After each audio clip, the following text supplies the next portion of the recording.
ഈ ജൂൺ 5-ന് എല്ലാവരും വളരെയധികം പ്രതീക്ഷയോടെ കാത്തിരിക്കുന്ന ഒരു കമൽഹാസൻ മണിരത്നം ചിത്രം റിലീസ് ആവുകയാണ്. It's name thug life.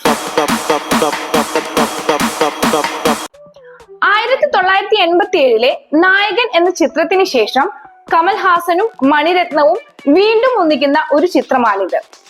Kamal Haasan, ചിലംബരശൻ, Trisha Krishnan എന്നിവർ മുഖ്യവേഷത്തിൽ അഭിനയിക്കുമ്പോൾ മോളിവുഡ് താരങ്ങളായ ഐശ്വര്യ ലക്ഷ്മി, ജോജു ജോർജ്, ബാബുരാജ് എന്നിവരും ഈ ചിത്രത്തിൽ അഭിനയിക്കുന്നുണ്ട്. കുറ്റകൃത്യങ്ങളും അഴിമതിയും നിറഞ്ഞ ഒരു മാഫിയ ലോകത്ത് പോലീസുമായുള്ള ഭീകരമായ വെടിവെപ്പിൽ നിന്ന് അമരൻ എന്ന ചെറുപ്പക്കാരനെ രക്ഷിക്കുകയും അവനെ ദത്തെടുക്കുകയും ചെയ്യുന്ന രംഗരായ ശക്തിവേലിനെ ചുറ്റിപ്പറ്റിയാണ് കഥ. ബാക്കി നമുക്ക് ചിത്രം റിലീസ് ചെയ്തതിനു ശേഷം കാണാം. എന്നാൽ നമ്മൾ ഇന്ന് സംസാരിക്കുന്നത് ഈ സിനിമയുടെ പേര്, അതായത് തഗ് ലൈഫിനെ കുറിച്ചാണ്. തഗ് ലൈഫ് എന്ന ആശയം ലോകത്തിന് ആദ്യമായി പരിചയപ്പെടുത്തി കൊടുത്ത ഒരു വ്യക്തി ഉണ്ടായിരുന്നു. അമേരിക്കൻ റാപ്പറും നടനും സാമൂഹിക പ്രവർത്തകനുമായിരുന്ന ടുപാക് ഷാക്കൂർ. ഹിപ് ഹോപ്പ് ചരിത്രത്തിലെ തന്നെ ഏറ്റവും സ്വാധീന ശക്തിയുള്ളതും ഐക്കോണിക് ആയതുമായ വ്യക്തികളിൽ ഒരാളായി പരക്കെ കണക്കാക്കപ്പെടുന്നു. അദ്ദേഹം മാതൃകയാക്കേണ്ട ഒരു വ്യക്തിയാണോ അല്ലയോ എന്നുള്ളത് നിങ്ങൾ തീരുമാനിക്കേണ്ടതാണ്. കഥാലോകത്തിലേക്ക് സ്വാഗതം. It's me, narrator Priska Joseph. ഇന്നത്തെ കഥ Tupac Shakur. I'm a self-made millionaire, thug living out of prison, pistols in the air. Biggie, remember when I used to let you sleep on the couch and beg a bitch to let you sleep in the house? Now it's all about Versace, you copy my style, 5 shots couldn't drop me, I took it and smiled, now I'm about to set the record straight. With my AK, I'm still the thug that you love to hate, motherfucker, I hit him up. പലപ്പോഴും negative അർത്ഥങ്ങളുമായി ബന്ധപ്പെട്ടിരിക്കുമെങ്കിലും thug life എന്നതിനെ കുറിച്ചുള്ള ടുപാക്കിന്റെ വീക്ഷണം കൂടുതൽ സങ്കീർണമായിരുന്നു. ഒരു തെരഞ്ഞെടുപ്പല്ല, മറിച്ച് വ്യവസ്ഥാപരമായ പ്രശ്നങ്ങളുടെയും സാമൂഹിക അവഗണനയുടെയും അനന്തരഫലമായിട്ടാണ് അതിനെ കണ്ടത്. തഗ് ലൈഫ് പ്രതികൂല സാഹചര്യങ്ങളെ നേരിടുന്നതിലും അതിജീവനത്തിന്റെയും പ്രതിരോധ ശേഷിയുടെയും പ്രതീകമായി മാറി. അതുപോലെ തന്നെ നഗരപ്രദേശങ്ങളിലെ നിരവധി വ്യക്തികൾ നേരിടുന്ന കഠിനമായ യാഥാർത്ഥ്യങ്ങളുടെ പ്രതിനിധാനമായും മാറി. എന്തുകൊണ്ട് തഗ് ലൈഫ് എന്ന ആശയം ടുപാക് ഷാക്കൂർ എന്ന യുവാവ് ജനപ്രിയമാക്കി എന്നതറിയണമെങ്കിൽ അദ്ദേഹത്തിന്റെ കഥ പറയേണ്ടതായി വരും. ആ കഥയുടെ സംഹിത ഇത്രയുമാണ്: വ്യവസ്ഥാപരമായ അടിച്ചമർത്തലിനെതിരായ പ്രതിരോധം, അതിജീവനം, പോലീസ് ക്രൂരതയുടെയും വംശീയതയുടെയും കഠിനമായ യാഥാർത്ഥ്യങ്ങളെ തുറന്നു കാണിക്കുന്ന സംഭവങ്ങൾ എന്നിവയാണ്. അത്ര സുഖകരമോ സന്തോഷമോ നിറഞ്ഞ ഒരു ബാല്യകൗമാരമായിരുന്നില്ല ടുപാക്കിന്റേത്. 1971 ജൂൺ 16-ന് ന്യൂയോർക്കിലെ ഈസ്റ്റ് ഹാമിൽ ജനിച്ച ടുപാക്കിന്റെ ആദ്യ പേര് ലെസൈൻ പാരിഷ് ക്രൂക്സ് എന്നാണ്. പിന്നീട് 18-ാം നൂറ്റാണ്ടിലെ ഇൻക നേതാവായ ടുപാക് അമരു രണ്ടാമന്റെ പേരിൽ നിന്ന് പുനർനാമകരണം ചെയ്യപ്പെട്ടു. ഈ പുനർനാമകരണത്തിന് ഒരു കാരണമുണ്ട്. ടുപാക്കിന്റെ മാതാപിതാക്കൾ അഫെനി ഷക്കൂറും ബില്ലി ഗാർലാൻഡും ബ്ലാക്ക് പാന്തർ പാർട്ടിയുടെ അംഗങ്ങളായിരുന്നു. ഇരുവരും ആഫ്രിക്കൻ അമേരിക്കക്കാരുടെ അവകാശങ്ങൾക്കായി വാദിച്ച വിപ്ലവ സോഷ്യലിസ്റ്റ് സംഘടനയായ ബ്ലാക്ക് പാന്തർ പാർട്ടിയിൽ അംഗങ്ങളായിരുന്നു. ന്യൂയോർക്കിലെ പോലീസ് സ്റ്റേഷനുകളിലും മറ്റ് പൊതുസ്ഥലങ്ങളിലും ബോംബ് വയ്ക്കാൻ ഗൂഢാലോചന നടത്തിയതിന് അറസ്റ്റിലായ 21 ബ്ലാക്ക് പാന്തർമാരുടെ ഒരു സംഘമായ പാന്തർ 21ന്റെ ഭാഗമായിരുന്നു അവർ. ഈ കേസുമായി ബന്ധപ്പെട്ട വിചാരണകൾക്കിടയിലാണ് അഫെനിക്ക് ടുപാക് ജനിക്കുന്നത്. ടുപാക്കിന്റെ പിതാവാണ് ബില്ലി ഗാർലാൻഡ്. അദ്ദേഹം BPP അംഗവും ബ്ലാക്ക് ലിബറേഷൻ മൂവ്മെന്റിലെ ഒരു പ്രവർത്തകനുമായിരുന്നു. ബ്ലാക്ക് പാന്തർ പാർട്ടിയുടെ ആദർശങ്ങളോടും ആക്ടിവിസത്തോടുമുള്ള ടുപാക്കിന്റെ സമ്പർക്കം അദ്ദേഹത്തിന്റെ ജീവിതത്തിലും സംഗീതത്തിലും കാര്യമായ സ്വാധീനം ചെലുത്തി. അദ്ദേഹത്തിന്റെ രണ്ടാം അച്ഛനായ മുത്തലു ഷക്കൂറും BPPയുമായി ബന്ധപ്പെട്ടിരുന്നു. പിന്നീട് 1981-ലെ ഒരു കവർച്ച കേസുമായി ബന്ധപ്പെട്ട് അദ്ദേഹം ശിക്ഷിക്കപ്പെട്ടു. ടുപാക്കിന്റെ അമ്മ അഫെനി 1980-കളുടെ തുടക്കത്തിൽ കൊക്കൈൻ എന്ന ലഹരിക്ക് അടിമപ്പെട്ടു. പിന്നീട് 1990-കളുടെ ആരംഭത്തിൽ നിരവധി ട്രീറ്റ്മെന്റുകൾക്കും കൗൺസിലിങ്ങുകൾക്കും വിധേയമായതിനു ശേഷം മടങ്ങി വരികയായിരുന്നു. ചുരുക്കി പറഞ്ഞാൽ ടുപാക്കിന്റെ ബാല്യകൗമാര കാലഘട്ടത്തിൽ ഒരമ്മയുടെ സ്നേഹമോ പരിലാളനയോ കാര്യമായി ലഭിച്ചിട്ടില്ല. അത് പിന്നീട് അദ്ദേഹത്തിന്റെ വ്യക്തി ജീവിതത്തെ കാര്യമായി ബാധിച്ചു എന്ന് വേണം പറയാൻ. ടുപാക് വെറും ഒരു പ്രതിമ മാത്രമായിരുന്നില്ല. കഴിവുള്ള ഒരു കവി, നടൻ എന്നീ നിലകളിലും പ്രശസ്തനാണ്. സംഗീതത്തിനപ്പുറം തന്റെ സർഗാത്മകതയും പ്രദർശിപ്പിച്ചുകൊണ്ട് അദ്ദേഹം തിരക്കഥകളും ചെറുകഥകളും എഴുതി. അദ്ദേഹം നല്ലൊരു വായനക്കാരനായിരുന്നു. ചരിത്രം, തത്വചിന്ത, കവിത എന്നിവയെക്കുറിച്ചുള്ള പുസ്തകങ്ങൾ അദ്ദേഹത്തിന് വളരെ ഇഷ്ടമായിരുന്നു. അദ്ദേഹം പലപ്പോഴും തന്റെ വരികളിൽ സാഹിത്യപരമായ പരാമർശങ്ങൾ ഉൾപ്പെടുത്തിയിരുന്നു. 1991 സാമൂഹിക പ്രശ്നങ്ങളെയും പോലീസ് ക്രൂരതയെയും അഭിസംബോധന ചെയ്യുന്ന അദ്ദേഹത്തിന്റെ ആദ്യ ആൽബം പുറത്തിറങ്ങി, ടുപാക്കാലിപ്സ് നൗ. വമ്പൻ ഹിറ്റായ ആ ആൽബം ജനങ്ങൾ ഏറ്റെടുത്തു. 1993 സ്ട്രിക്ട്ലി ഫോർ മൈ നിഗാസ് എന്ന അദ്ദേഹത്തിന്റെ ആൽബം പുറത്തിറങ്ങി. ലോകമെമ്പാടുമുള്ള അദ്ദേഹത്തിന്റെ ആരാധകർ ഈ ആൽബം ഏറ്റെടുത്തു. ബിൽബോർഡിന്റെ ഏറ്റവും മികച്ച ടോപ്പ് 100 ലിസ്റ്റിൽ ഇടം പിടിക്കാൻ ഈ ആൽബത്തിന് സാധിച്ചു. പിന്നീട് ടുപാക് തന്റെ ആദർശങ്ങളും കാഴ്ചപ്പാടുകളുമായി പൊരുത്തപ്പെട്ടു പോകുന്ന അദ്ദേഹത്തിന്റെ കുറച്ച് സുഹൃത്തുക്കളുമായി ചേർന്ന് തഗ് ലൈഫ് എന്നൊരു ഗ്രൂപ്പ് ഉണ്ടാക്കി. അധികം വൈകാതെ തന്നെ തഗ് ലൈഫ് വോളിയം 1 എന്ന ഒരു ആൽബം പുറത്തിറക്കി. അതും വളരെയധികം ജനശ്രദ്ധ നേടിയ ഒരു ആൽബം ആയിരുന്നു. സർട്ടിഫൈഡ് ഗോൾഡ് എന്ന കാറ്റഗറിയിൽ ഉൾപ്പെടുത്താവുന്ന ഒരു ആൽബം ആയിരുന്നു അത്. അങ്ങനെ പ്രശംസയുടെ കൊടുമുടികൾ ഒന്നൊന്നായി കയറിക്കൊണ്ടിരിക്കുമ്പോഴാണ് അദ്ദേഹത്തിന് സിനിമയിലേക്ക് ഓഫറുകൾ വരാൻ തുടങ്ങിയത്.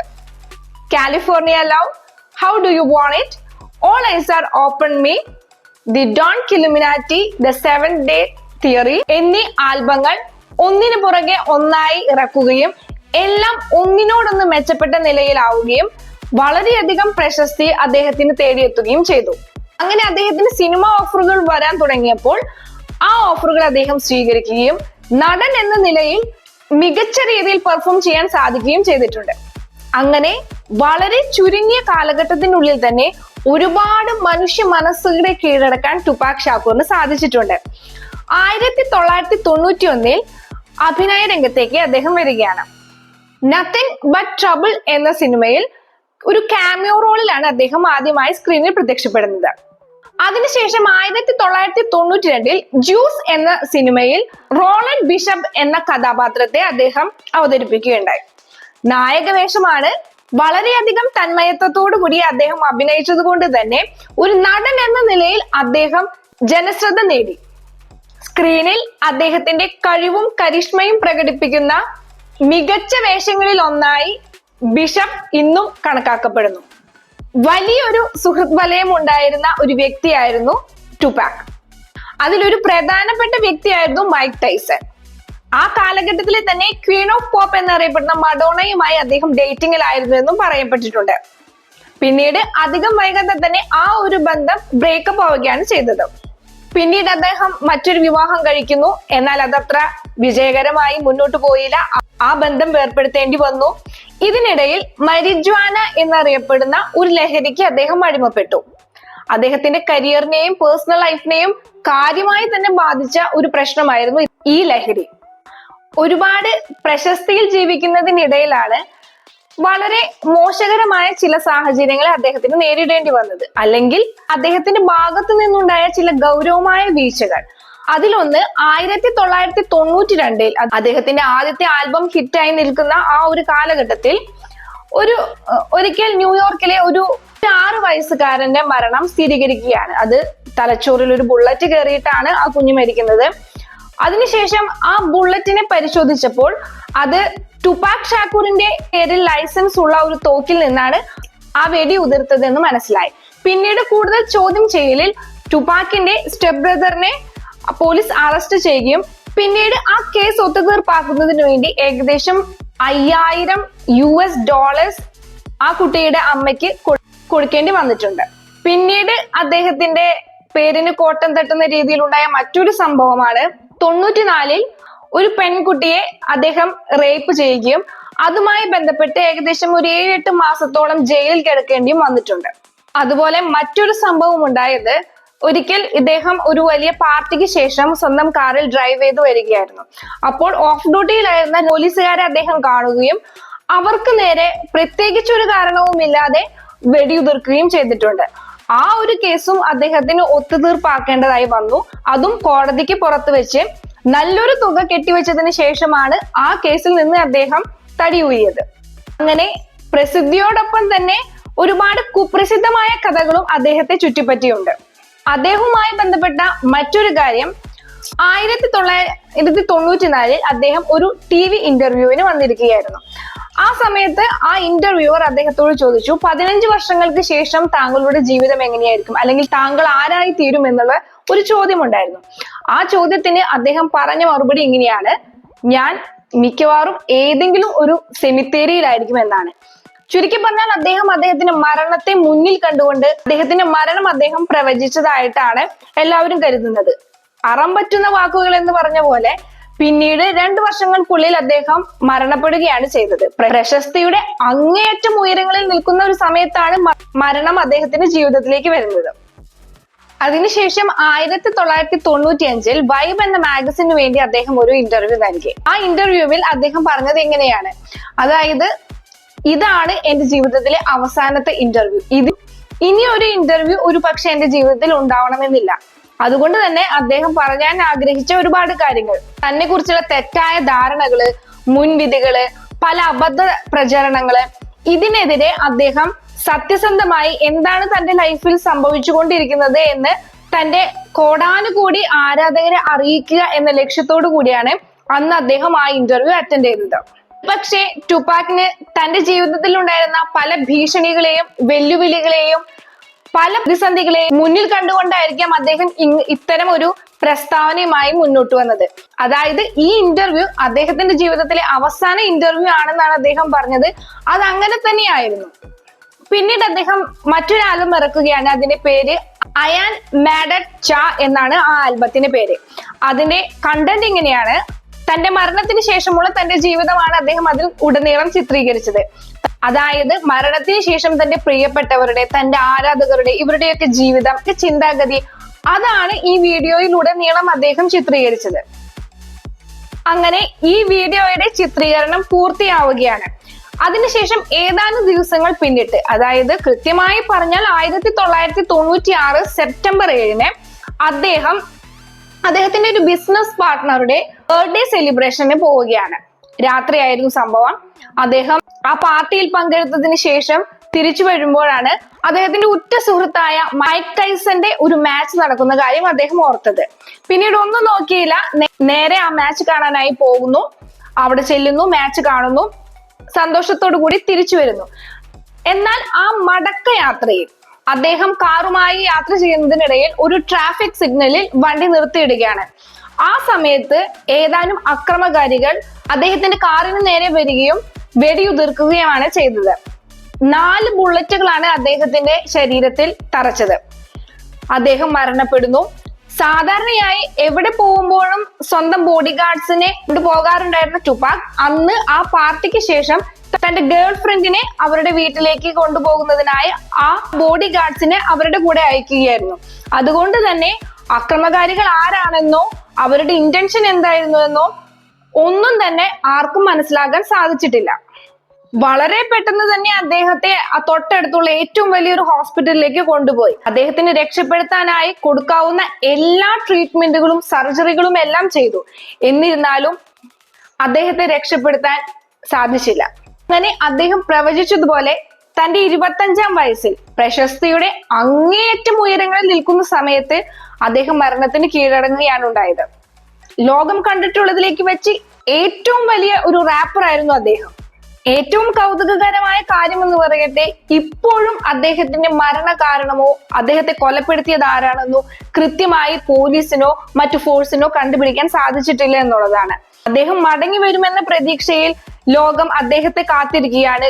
ഒരുപാട് ആരാധകർ അദ്ദേഹം ഇനിയും മരിച്ചിട്ടില്ല എന്നുള്ളൊരു ചിന്തയുമായി എന്നെങ്കിലും മടങ്ങി വരും എന്നുള്ളൊരു പ്രതീക്ഷയോടുകൂടി ജീവിക്കുന്നവരുണ്ടെന്നാണ് പറയുന്നത്.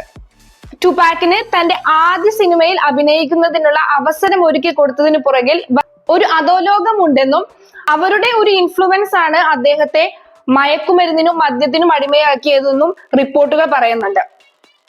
നേരത്തെ പറഞ്ഞതുപോലെ ടുപാക് ഒരു റേപ്പ് കേസിൽ പ്രതിയായിരുന്നു. അതിന് കാരണമായി പറയുന്നതും ഈ അധോലോകമായിട്ടുള്ള അദ്ദേഹത്തിന്റെ ബന്ധമാണ്. റേപ്പിനിരയായ ആ പെൺകുട്ടിയെ വെച്ച് നിരന്തരമായി അദ്ദേഹത്തെ ബ്ലാക്ക്മെയിൽ ചെയ്യാറുണ്ടെന്ന് ടുപാക്കിന്റെ വളരെ അടുത്ത സുഹൃത്തും ആ കാലഘട്ടത്തിലെ തന്നെ വളരെ പ്രസിദ്ധനായ മറ്റൊരു റാപ്പറുമായ ദി നൊട്ടോറിയസ് ബിഗ് എന്നറിയപ്പെടുന്ന ബിഗി പല ഇന്റർവ്യൂകളിലും അഭിപ്രായപ്പെട്ടിട്ടുണ്ട്.